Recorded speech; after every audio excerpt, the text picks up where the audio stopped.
Hello, everybody. Hello, hello. It's high noon. It's 12 o'clock, Farmer Jack Stadium time. Time to save on great marketing ideas. You could. Please sit. Okay, sure. Hey, so look at this. We still have holiday music pumping through the space, maybe.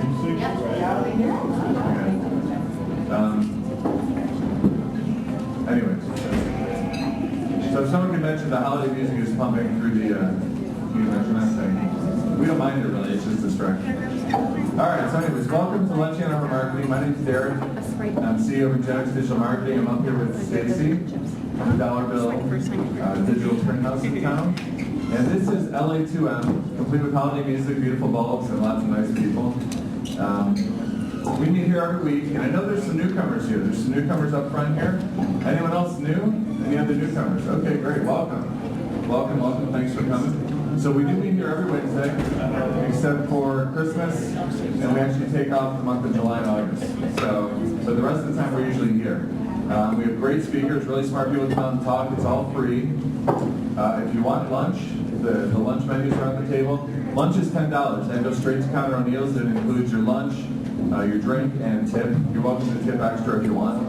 And the reason Stacy's up here with this nice little basket she made is LA2M is a 501c3 nonprofit. So we're a marketing education organization, right? So we put on programs, we videotape everything. Roger Rayle videotapes everything. It's being live streamed, so people are watching this around the world right now.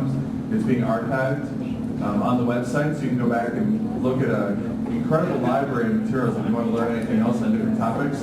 And also, Roger's looking at a relationship with CTN where we might actually broadcast these as television shows. So that would be kind of cool. So it's the marketing education. Stacy passes the hat, and we suggest a $3 donation. Donation is not mandatory, but this goes to cover our costs. And we do have a decent amount of costs. We have one employee, Mary Lou, because there was just so much work, and it's all volunteer. We all have day jobs, right? So we hired somebody. And we also have sponsors. So Stacy's going to pass the hat. So thanks if you want to contribute to LA2M. And speaking of sponsors, we have a great sponsor this month. Has anyone seen these Shirt Happens? Shirt Happens, yeah. Shirt does happen. And that's okay.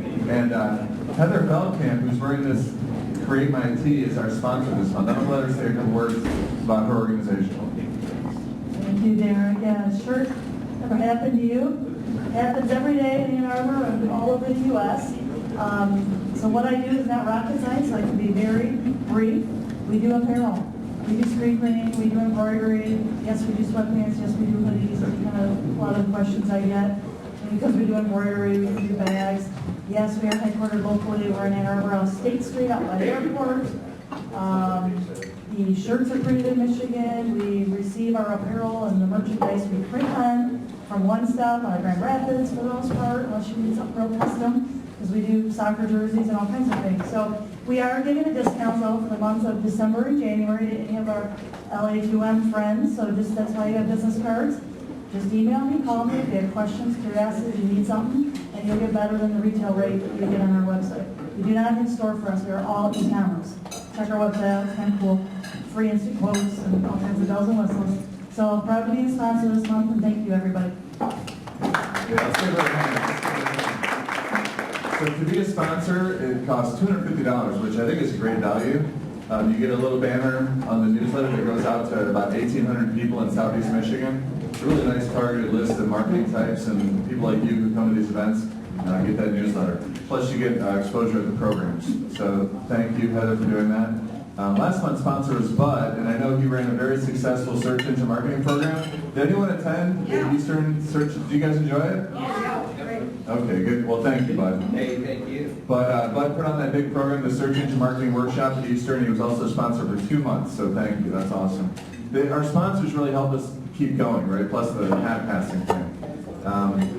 I have a couple exciting announcements. One is December 19th is our holiday party. Okay? I really hope you all can make it. It's a fun time. We play the Christmas music for real. There's great spread. Conor O'Neill does a wonderful spread kind of to thank us for the year. And it's a good place to come out. You can bring your team. So if you're from a company in the area, bring the team out. It's a nice place to do like a holiday lunch. And it's also kind of a fundraiser for LA2M. It's interesting, in the past we used to donate all the money from the holiday party, which wasn't much, but it was something, to Peace Neighborhood Center, which we love Peace Neighborhood Center. But then we realized that we have a lot of hard costs, and this year we realized that when we brought on an employee that we actually have hard costs, so we need to support ourselves, because we're a 501c3, and not to be weird about it, but so the holiday party, there's about 15 of that goes to cover the cost of the party, 5 of that comes back to LA2M to help support us, so that's a great thing to do. Because we are a 501c3, you can also make donations. So we're going to try and do a campaign before the end of the year if anybody wants to make a tax-free donation all the time. But enough about donating. February 6th, one more announcement. February 6th, this hasn't been put out yet, but C.C. Chapman is going to be here. Anybody know C.C. Chapman? Some of you? Okay, he's pretty famous. He's kind of like an author, social media guy. He's from the Boston area, and he's going to be coming in and speaking that day. And we just happened to get him for free because he's doing a program later that evening. So he's going to speak at LA2M on February 6th, which is great. He has a new book out called Amazing Things Happen. He also put out a book called Content Rules. So he's a really great writer about digital marketing, social media, and how to engage with the audience. So mark your calendars for that, February 6th. Okay? One more thing about the holiday party is you have to buy tickets in advance. The basket, I think, is coming up front. Yeah, one more thing about the holiday parties, you have to buy tickets in advance. So I just sent out an Eventbrite. You can also click on the LA2M website to get your tickets for the holiday party. And please get them so we can get an accurate head count. Okay, just need some water. All right, so without further ado, enough BS for me. I'm about to introduce our speaker who looks really smart. He actually just retired. That's really cool, but he's one of those like really smart looking guys. And he's going to talk about demographics and sales, which is probably why you all came. After he talks, there will be some time for Q&A. Stacy's going to run the Q&A if you want to do questions. And then at 12:45, you get to introduce yourself. So for all you newbies, everybody stands up one at a time. We pass the mic all around the room, and you get to introduce yourself. And it's a good way to kind of make connections and build relationships for the future. Is that okay? All right, good. Oh, check in on LA2M. The mayor's in the house. Oh, Carter's the mayor again. Carter sold the mayorship. All right. So Carter's the mayor of LA2M. Everybody check in, try and beat Carter. And that's our fun little game. Aaron O'Neill from Eugenics is live tweeting. So feel free to follow along at the LA2M Twitter account. We'll be tweeting there. Or hashtag LA2M. All right. So, one last thing. Here, this is a gift for our speaker. We made up LA2M t-shirts. And this guy looks like an XL. So there's your t-shirt, Doug. And enjoy that in your retirement. Doug says, is that the XL or the L? That is an XL. You might need a double XL. Sure, hold up. Or you can gift it to like your smaller friend. Leftover from the previous year. All right, one more. This is a money shot. All right, thanks, Doug. So Doug's going to wear his t-shirt later. It'll be all fun. And Doug's going to talk about the changing demographics and what we need to pay attention to in sales and marketing for the future. So Doug just retired, so he doesn't really have a company. He's just one of those guys that comes to speak at LA2M. Let's give him a big round of applause and welcome Doug in.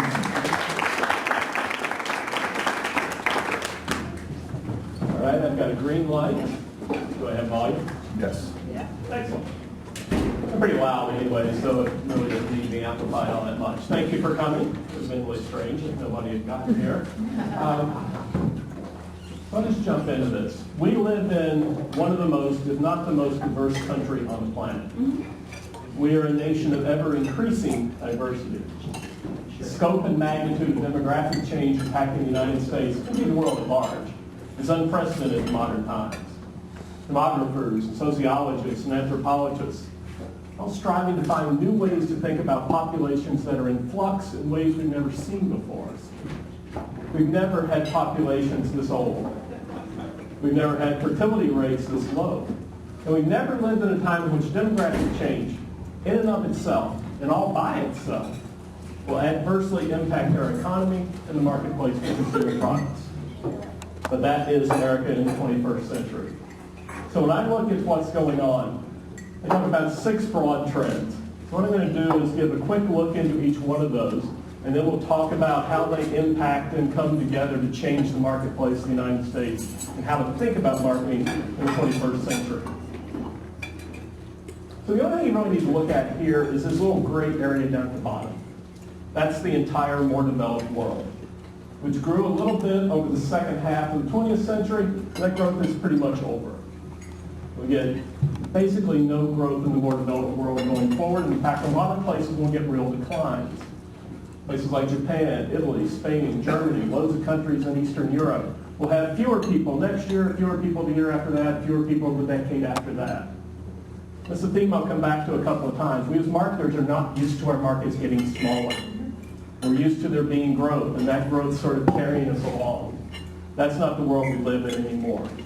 We will add about 2.25 billion people to the planet between now and 2050, but less than 2% of all those people come from the more developed world. Like that. Now, second trend. Share of households with children in the United States has been on the drop since the heights of the baby boom. They did this set of projections a couple of years ago, and they do not have factored into them yet the impact of the 2007 recession.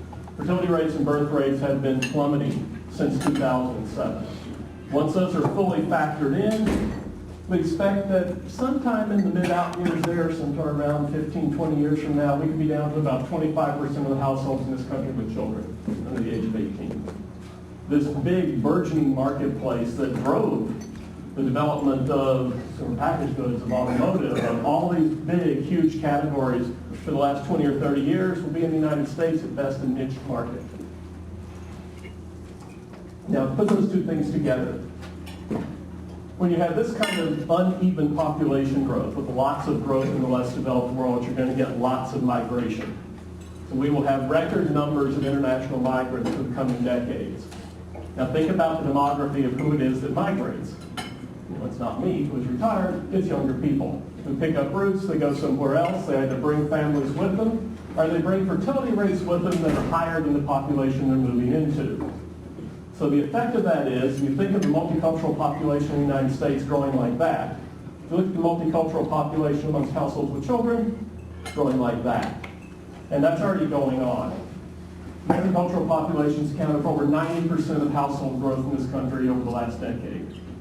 New immigrants, people who have yet to set foot in the front door of the country, yet to think about having children, will account for 80% of our growth going forward. Places like Canada, immigration is the only source of growth. If Canada were to shut the front door to immigrants tomorrow, they would start losing population. New immigrants will account for all the growth amongst households with children.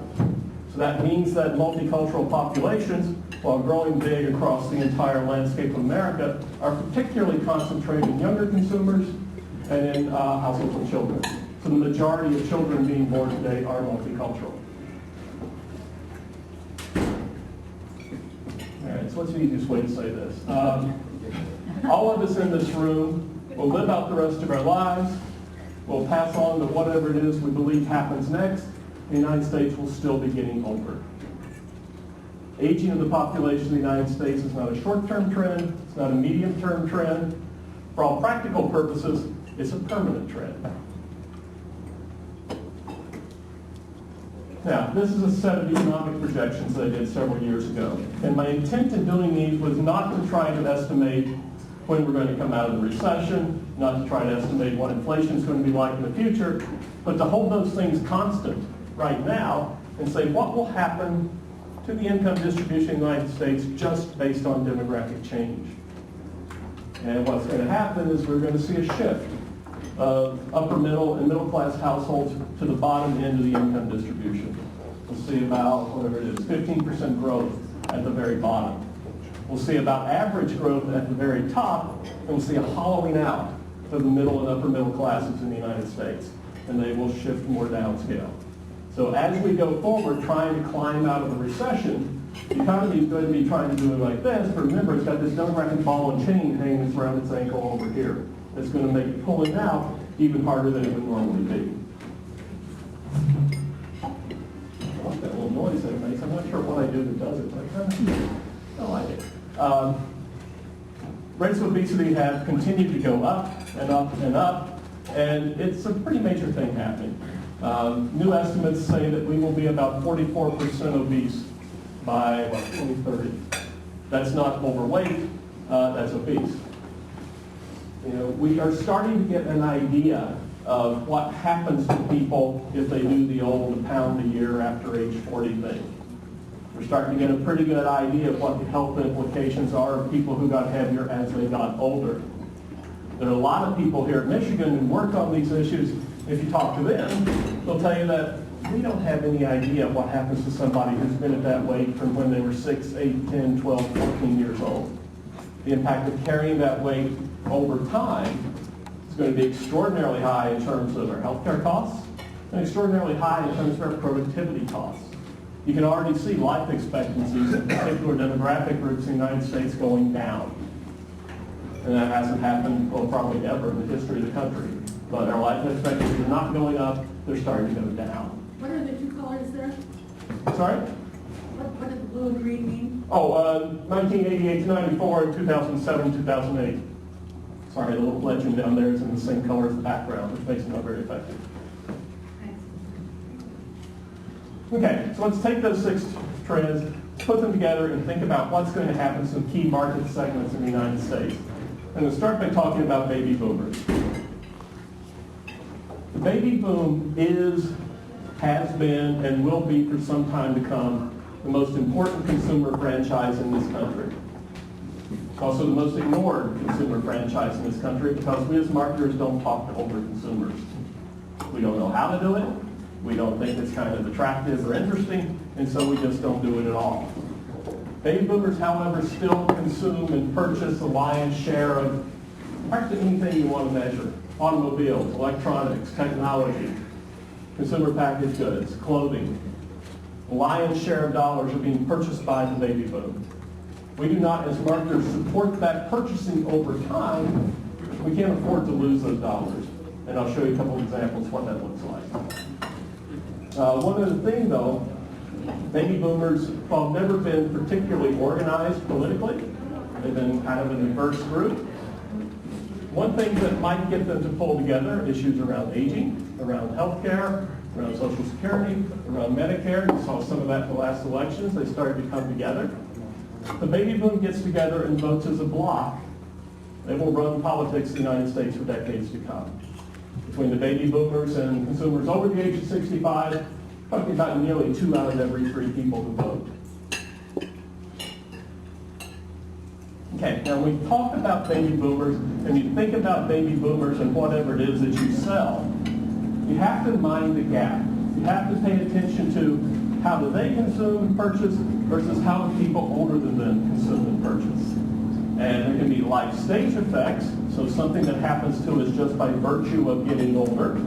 You know, we use more painkillers and more antacids and things like that just because we got to get through the day and we need them. Versus a cohort effect, something that's unique about us as a group that we're going to carry forward. So, here's some numbers for frozen pizza. These are index numbers, so 100 is average, 120 would be 20% above average, and 80 would be 80% below average. So there's nearly a 50-point gap in frozen pizza purchasing between households 40 to 64, households over the age of 65. I can tell you that if everybody who's 40 to 64 starts purchasing frozen pizza at half the rate as they turn 65, we may see that category go away. This is the majority of sales. They could lose 25, 33% of the sales in the category. You'll see big brands just dropping by the wayside and become a little tiny section in the grocery store. The question is, are they going to do that? It's what you have to ask yourself about frozen pizza, as you have to ask yourself about anything you're selling, is are they going to start going down as they reach 65, or are they going to stay up at those higher levels? I think you could argue that people over the age of 65 did not have frozen pizza in their lives until fairly late. Baby boomers had it as a staple part of their diet. It was Tuesday night dinner. It was a perfectly fine thing to feed to the kids. And as they move forward, they may have the broader acceptance of frozen pizza the current people over 65. If they keep that up, this category can do fairly well. If they drop down by 50 index points as they reach the age of 65, this category will almost go away. Now, talk a little bit about baby boomers. I'll talk about the new American family. First of all, look at the bottom right corner. This is growth in households from 2011 2021. We expect to see about 8% growth in total households over the next decade, about half that growth rate amongst families with children. So that's why they're declining as a share of total households, because they're growing more slowly than the total population. Now, what we're not used to is these little shaded cells over to the right. I said this at the beginning, and I'll say it a couple more times. We don't know how to deal with marketplaces that get smaller. So if you're marketing to middle to upscale households with children, there will be few of them next year. There'll be fewer of them the year after that. There'll be fewer of them the year after that. There'll be fewer of them tomorrow. There'll be fewer on Saturday. There'll be fewer on Tuesday. So that marketplace is shrinking. It's not shrinking by a huge rate, but it's certainly not growing. And we're used to things growing at 8, 10%, 12, 15% over decades. Not marketplaces that are going to get smaller. And that's one of the things that's going to transform what the face of households with children looks like. Households with children are nearly half of frozen pizza sales. So if they are declining, and a lot of the households with children that are over here in the more downscale parts of this are Hispanic, they're Asian, they're other ethnic groups that aren't all that fond of frozen pizza to begin with. So that's another part of this marketplace that's really going to be put under pressure. Now, just because something's growing slowly doesn't mean it's stable. You have a great deal of flux within households with children. So if they're growing by about 4% overall, we'll see about 30% growth in Hispanic households with children. About 20% growth in Asians and others. And again, we'll see declines in parts of the marketplace. We will have fewer non-Hispanic white households with children tomorrow than we have today. And those numbers will continue to go down for the next couple of decades. At the same time, you'll see the sort of changes in the income distribution within households with children that we saw amongst total population. A lot of growth at the bottom end over the next decade, shrinking at the top end. Now, there's lots of difference in how we think about these households and how we market to them because they are configured very differently than what we've seen in the past. So about 90% of children, 9 out of every 10 children lived with married parents in 1960. It's less than 2 out of 3 today. 5% of children were born to unmarried parents in 1960. It's around, I don't think it's the 43 yet in 2010, but somewhere around 42% today. It makes for very different looking households. It means the facile assumptions we used to make about who was sitting around that dinner table, how we represent them in advertising, what pictures we used, how many people were there, what the relationships of person to person were. You can't make those easy assumptions anymore because there are going to be more households out there that don't recognize that configuration than do. If you're thinking about Ward, June, Wally, and Beef, I mean, they're gone. Now, I want to talk a little bit about marriage. Marriage is changing pretty substantially in the United States. I'm going to use that as a way to bridge from households with children over to younger consumers because it impacts both of them. First thing you need to know is that marriage is going away. Yeah, I said it here first, but it's not going to completely go away, but it is substantially, being done at substantially lower rates than before. So if you look at those numbers over on the left, if we account for the differences in age between those education groups, those numbers would be exactly the same. So in 1960, there was no difference by education in terms of who got married. Everybody got married, in a couple of years after getting out of school. Today, that's substantially different. It's really only people with college educations that are getting married at any higher rate, where the majority of adults in college educations are married. The minority of adults who have some college or less than high school educations are married. And that's going to continue to go down. So what we're seeing is marriage becoming, not entirely certainly, but more and more the province of the educated and the affluent. Marriage is something that people who are less educated, who have less money, by and large aren't bothering to do anymore. So keep that in mind. The other thing that's happening with marriage is the age at which we get married is getting older and older. So it's a little over 30 for men in the United States in the 2010 census, somewhere in the middle 30s in Western Europe. People are not getting married until they're 35, 36, 37, 40. We had about, 2/3 of people in their 20s married in 1968. 1 out of 4 of them is married today. This is really starting to change what the face of marriage looks like. And for us as marketers, I mean, we don't have an investment one way or the other in whether people are married, but we do have an investment in figuring out how to market to them, how to talk to them, what's important in their lives, and how we represent them in their promotions and their advertising. We have to think about these changes as we look to do that. You can see from the Pew survey that was done, half of people with incomes under $30,000 don't think that marriage is a relevant institution in the United States anymore. The one thing that's starting to happen, though, is that marriages have become more peaceful. And the reason they do that is because the people who are statistically most likely to have conflicting marriages and get divorced simply not bothering to get married anymore. They're skipping the lawyer in the middle and just staying single throughout the whole process. Now, in fact, I do a whole presentation on the state of marriage and how it's changing. I'm obviously not going to do that, but I'm going to tell you one thing. And that is a different kind of marriage and different kinds of relationship we see today between younger people who do get married. And that is a marriage based more on retaining their individuality within the context of the marriage. And when I want to research things, sometimes I go to the library, sometimes I read around, often I watch House Hunters. And if you want to understand what's going on in the United States, you want to put your finger on the pulse of how people are thinking about the marketplace, watch House Hunters. And you can do it like 10 times a day because it's on all the time. Watch the episodes that have 20-somethings buying a house and listen to what they say is important to them. And you ask grand countertops and stainless steel appliances and all that, because everybody has to have those. But they want a room to themselves.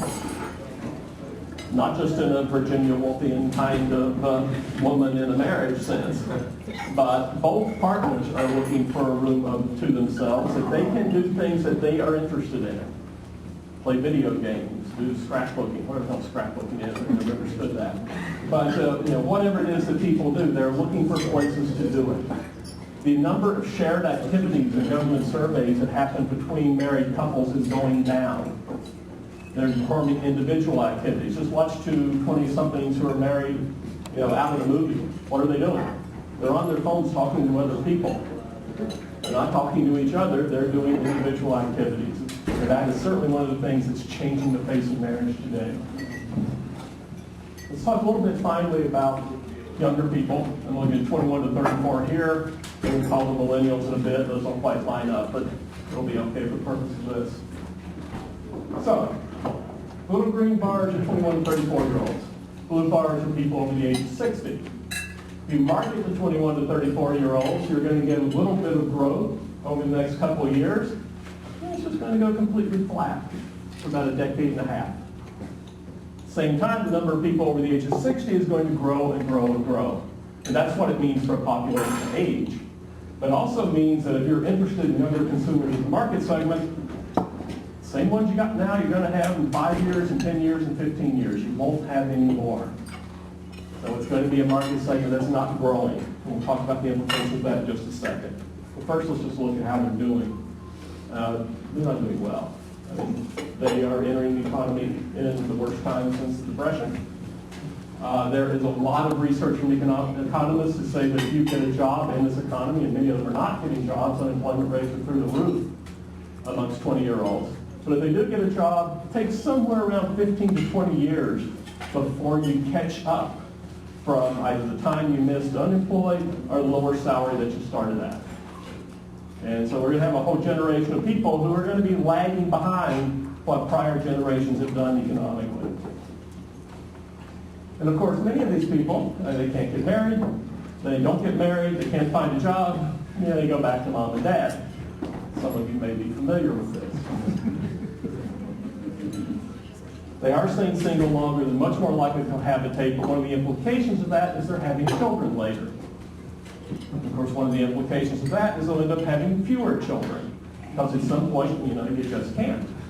And if you start having the first one when you're in your early 30s or middle 30s, and you wait a few years to try to have the second one, the chances of actually having the second kid are not all that high.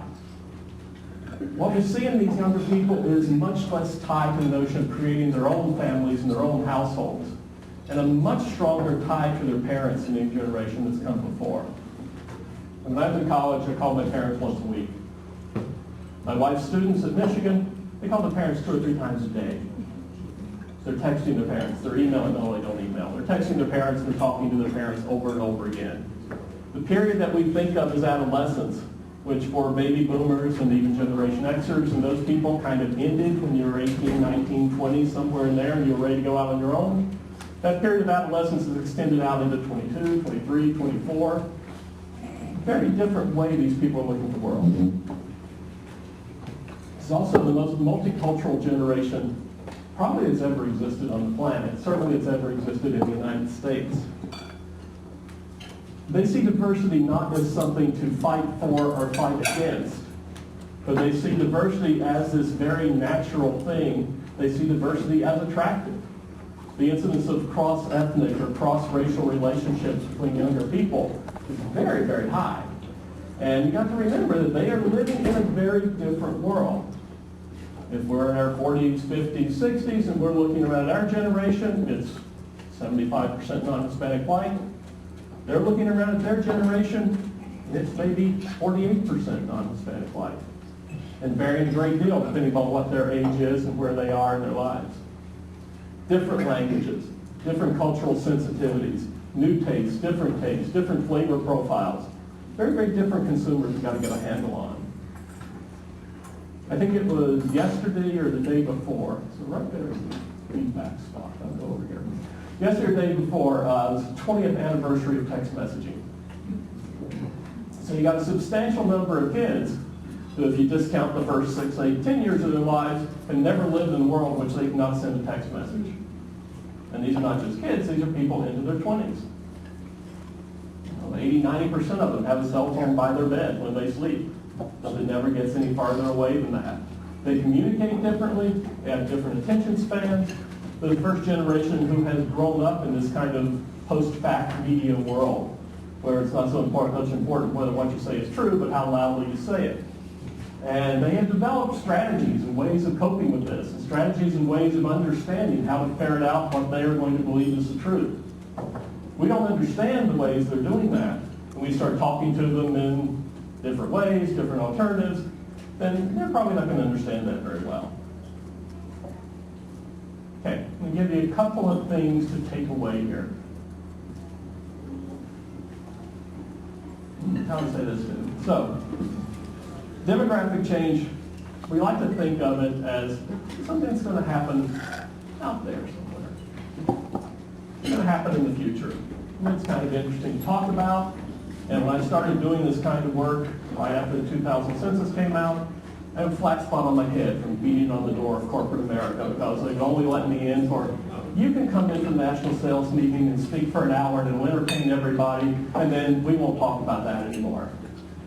Demographic change is going to happen in the future. It's going to intensify in the future, but it's already happened.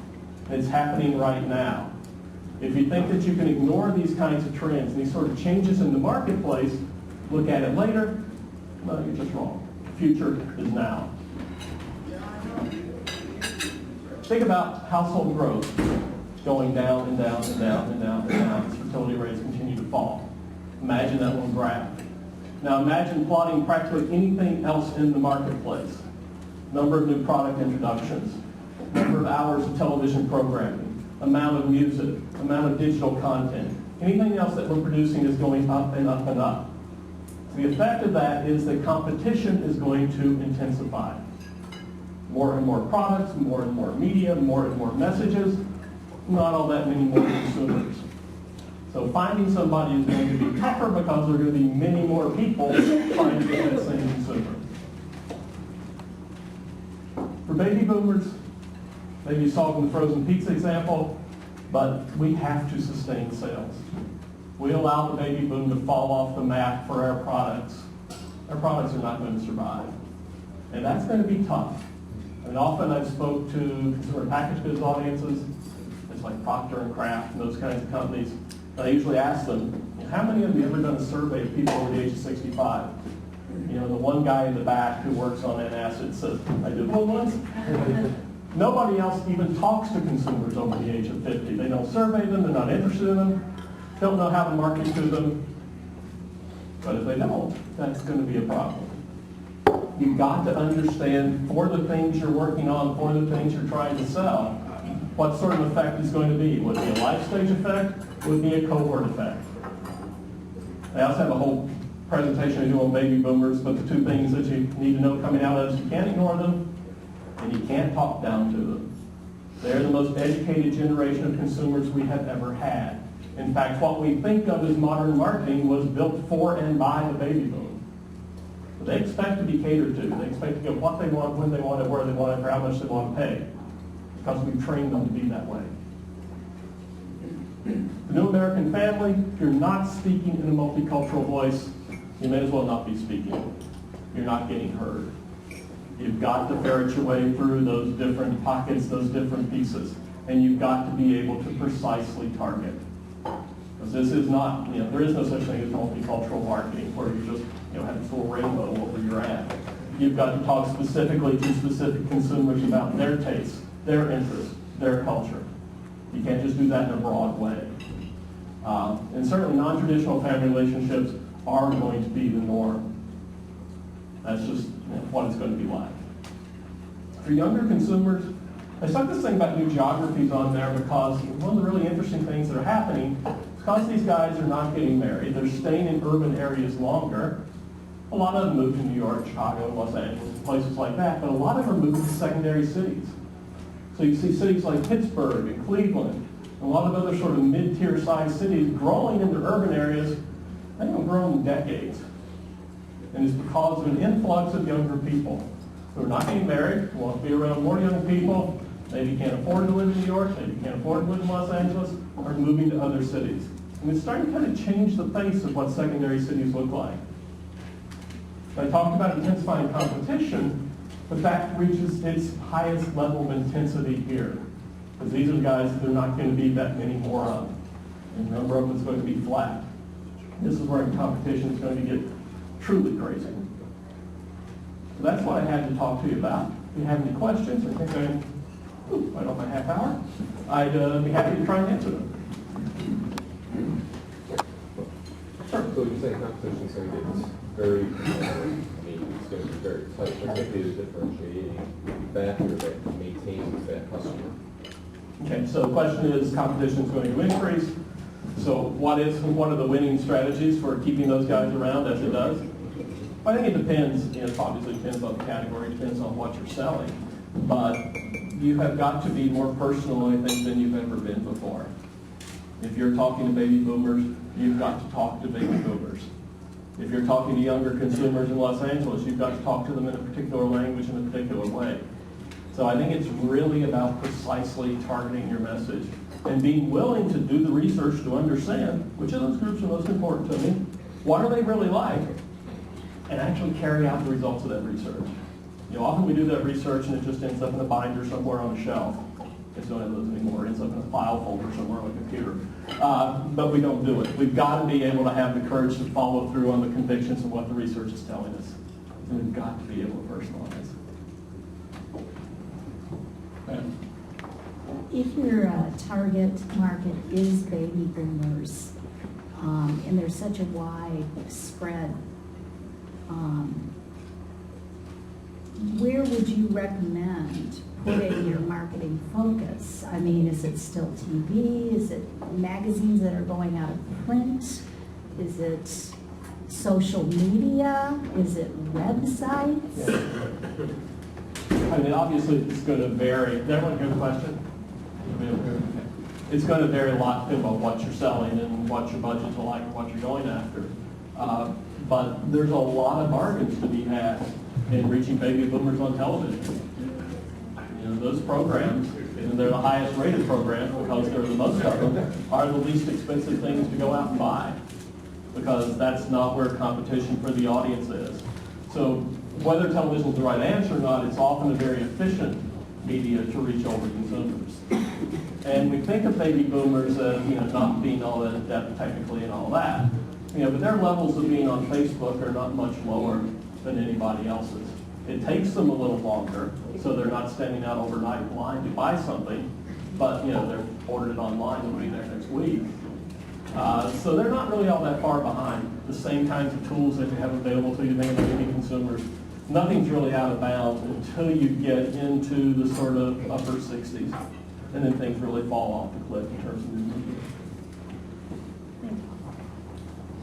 Doug, thanks for coming. This is a great topic. A couple things. First of all, are these slides going to be available online anymore? Yes. I'm told they are. I'm told they are. Yeah, they are. Okay, good. Because there was a lot of information absorbed there. I'll take another look at it.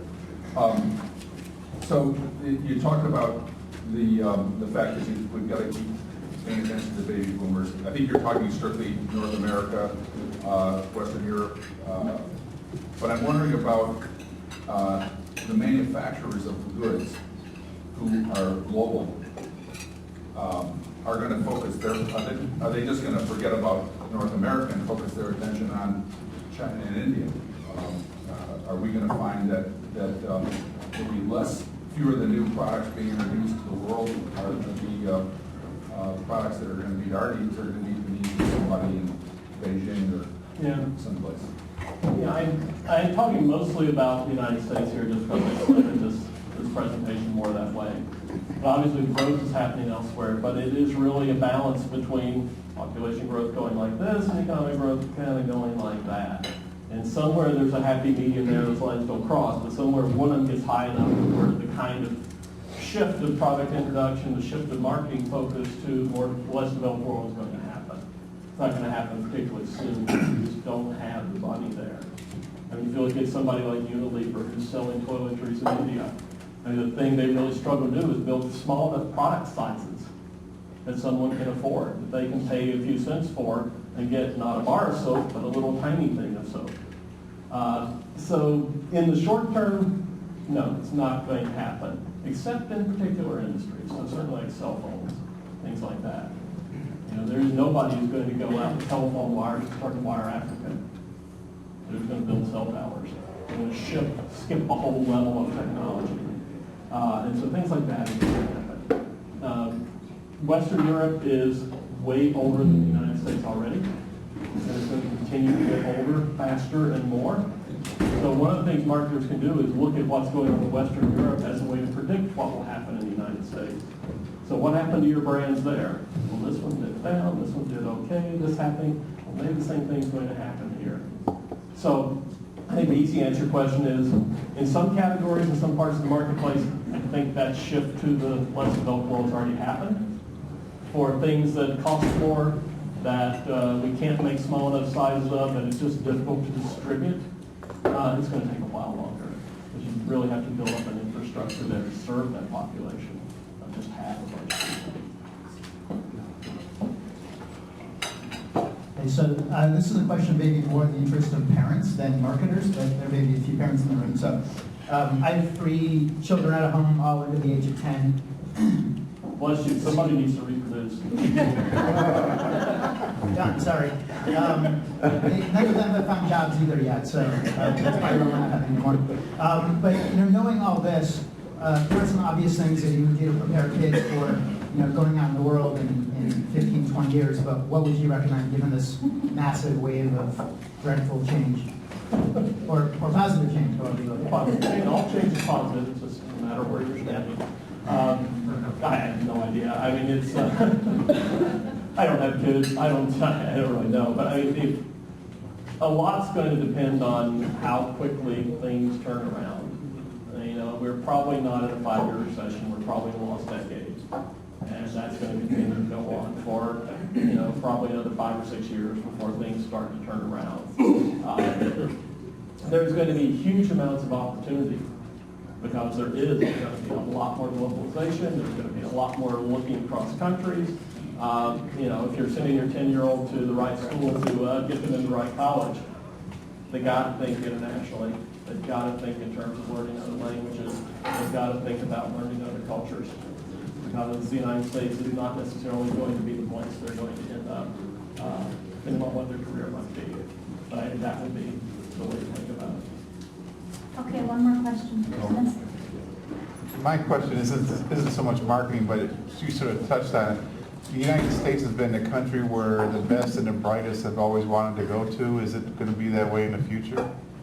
Well, I think as long as the educational system is here, as long as the college system is here, yeah, people will come here.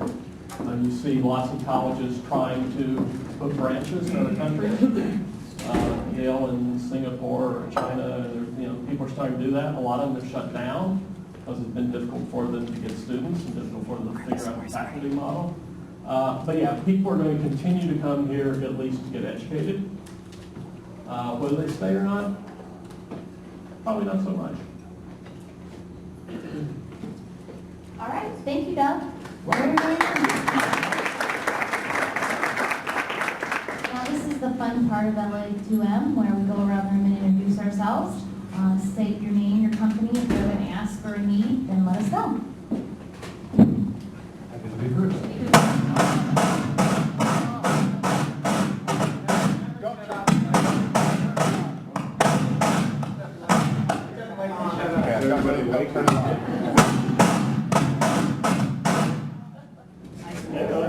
That was fun.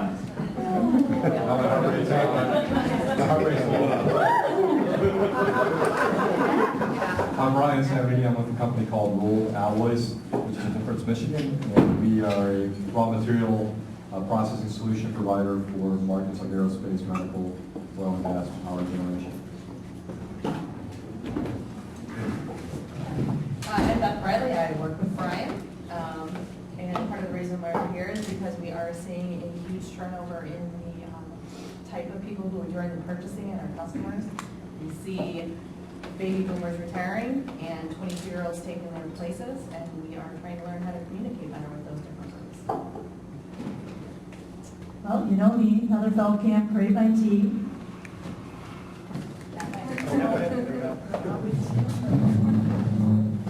Hi guys, I'm Joe Hardesty. I'm with the Lindsay Exhibit Group. We are based in Brighton, and we design, build, and manage trade show goods. Hi, I'm Mike Brooks. I'm with Import Technologies, which is a startup company that's based in Lansing and Ann Arbor. And probably there's not a lot of people in the plastics industry here, so I won't go into any more of our value proposition here. But anyway, I'm really here to talk about the annual collaboration for entrepreneurship, ACE, which has been held in the Ann Arbor area for the last 12 years, and this will be the 13th year starting in January 31st. In fact, it's not going to be in Ann Arbor this year, it's going to be at Burton Manor in Livonia. We moved because we needed, it keeps getting bigger and bigger. We were about 1,000 people last year, we expect more this year, so we wanted to find a larger venue.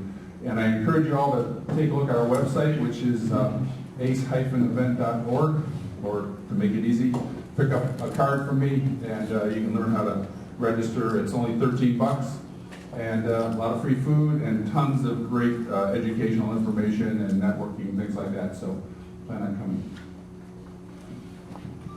Hi, my name is Andrew, and my company is called Larky. It's a new startup.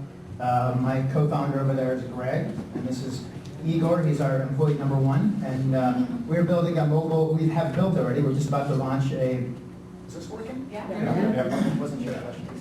We're just about to launch a mobile and web service that helps consumers get all the discounts they deserve from their memberships and loyalty programs. So if you've ever bought anything and later realized that you could have saved money on that by using a membership discount, we're going to solve that problem for you. And we are here because Greg and I had a past company that we sold firmly in the B2B space, so we're very good at that. And this is much more consumer-oriented, this new business, and so we're looking for some ambitious, brilliant marketing gurus, consumer marketing gurus to help us kind of ramp up our knowledge and expertise and help us get the word out about this new consumer product. Hello, I'm Igor. I'm large employee number one. I'm trying to explain what we do, so I'm going to play something. My name is Neil Isaacs. I'm with Social Business Success. I work with individuals and organizations to teach them and train them how to market their business on social media. Hi, I'm Kirsten Johnson. I'm from Habitat for Humanity. I do outreach about what it is that we do, and currently still looking for people for our homes for this coming year and next year. Hi, I'm Karen Shelley, also from Habitat for Humanity, manager of corporate relationships. Anybody looking to get involved in the community the segments that he was speaking about today, a lot of single moms looking to get into homes that we sell them. We're all looking for corporate sponsors who want to get involved in helping make that happen. Thanks.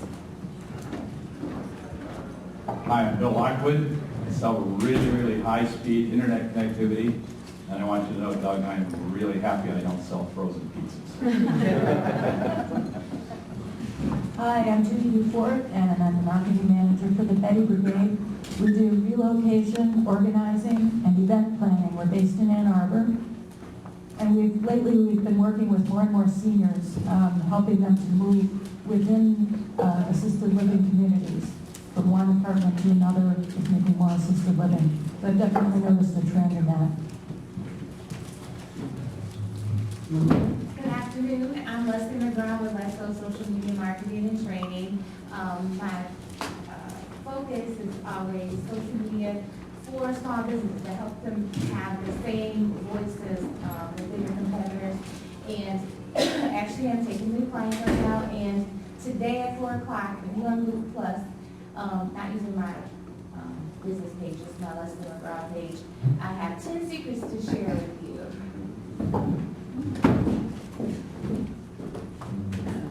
Hi, my name is Jordan Beecham. I'm with Dexter Builders, and we do everything from installing a screen door all the way up to building and designing a house from scratch. I'm Greg Hammerman. I work with those guys over there. Andrew's been known as the cute one. I'm the direct one. So directly, building on what Andrew said, we are here because we're looking for folks to help us market. We have budget to contract out. If you are one of those firms that can help us with go-to-market, or you've worked with an excellent firm that's done it before, we would love to talk to you and hear who those folks are as we launch. Hi, I'm Stephanie Vogel. I'm the online marketing specialist with Online Tech. We do hosting, so if you need secure and compliant hosting, I'm ready. Hello, my name is Lila Gislason, and I work at Lindsay Exhibit Group, and we build, design, and manage really awesome trade show centers. My name is Jim Mike, and I'm with BizHive, and we do internet marketing. Follow the trend, everybody's standing up when they introduce themselves. My name is Derek Gilkey, and I'm part of LA2M December with a little bit of marketing, sales, data analysis, and I could go on and on and on, but there's other people to introduce themselves. Hello. Hi, I'm Donna Gilkey-Laven, and Derek works for us. He's employee number 1. LA2M December is an entrepreneurial startup company. What we provide are specialty products, specialty straps that work with patient lifts to allow people, particularly in their homes, although we do B2B now, in institutions, use patient lifts that they currently have for secure applications, catheter insertions, wound care, cleaning and changing bedridden incontinent patients in a secure way. Hi, I'm Nancy Rojas Fairley. I am a marketing and advertising consultant, and I'm currently working with 3 manufacturers in the Jackson area. I'm Roger Rayle. I help with a lot of networking groups in the entrepreneurial community. I'll be doing D-New Tech tonight in Detroit, and tomorrow in this same space about 5 o'clock is Entree Slam at Concentrate. Concentrate Media has a monthly meeting, and they're going to have this new, it's like a moth radio hour for regarding entrepreneurship or startups. There's going to be free drinks and cash prizes for the competitors for the contest. The other thing I want to second Mike's comments about ACE. For $13, you'll get, the food is worth $13. And then you get all this content from all the knowledge going on with entrepreneurs too. So definitely sign up for ACE January 31st. I'm good. It's good. Do sales and marketing and also help with the videography here. Bob Shannon, I'm a CPA in the Ann Arbor area, specialize in helping small companies, growing firms with their accounting, analytics, and tax. Hi, I'm Mary Lou. I'm with LA2M. And just a quick reminder about the holiday party. It promises to be lots of fun. It's a great way to socialize and really have an opportunity to just relax and be with the people you like. Bring your staff. It's a great place for a holiday lunch and certainly going to be enjoyable. Also, we are getting our speakers lined up for our spring season, which actually goes through the end of June, so it's actually pretty lengthy. So far, it's looking great. I think you'll be thrilled with the people that we have planned for our upcoming season. We still have a few openings. If you could recommend someone who would be a good speaker, we would appreciate the information. So if you have that, see me. My name is Jay Werner. I'm with a newer startup called Trusted Technologies. We specialize in collaboration consulting, such as Microsoft SharePoint. We also provide IT solution staffing services to companies, permanent and contract placement. Oh, I'm sorry. She wants to talk. She wants to talk. I'm Erin O'Neill. I am a content producer and in Jennings Digital Marketing, and I am the LA2M live tweeter and Facebook person. Hi, I'm Carter Sherlin from Print Studios. I'm a commercial editorial and portrait photographer, and the images from LA2M meetings go on our Facebook page. Hi, I'm Stacy from Dollarville, your local digital print shop, and I can help you target some of those markets by doing smaller mailings to different types of groups, so you can change your mailing to them a cost-effective and fast way. And I also get to introduce next week's speaker, which is Keith Bourne, attracting and retaining customers with mobile apps. So be here next week for that. And I wanted to say one last thing about the holiday party. We are going to donate bathroom, I call it, items to the big brothers, big sisters. They need them badly to give when they give their gift. You know, when a company sponsors a family, they like to give a bag of that kind of thing. So toothpaste and toilet paper and shampoo and all that. So if you can bring a couple of those items to the Christmas party, that would be awesome. And that's it. Thank you again. It was a wonderful talk.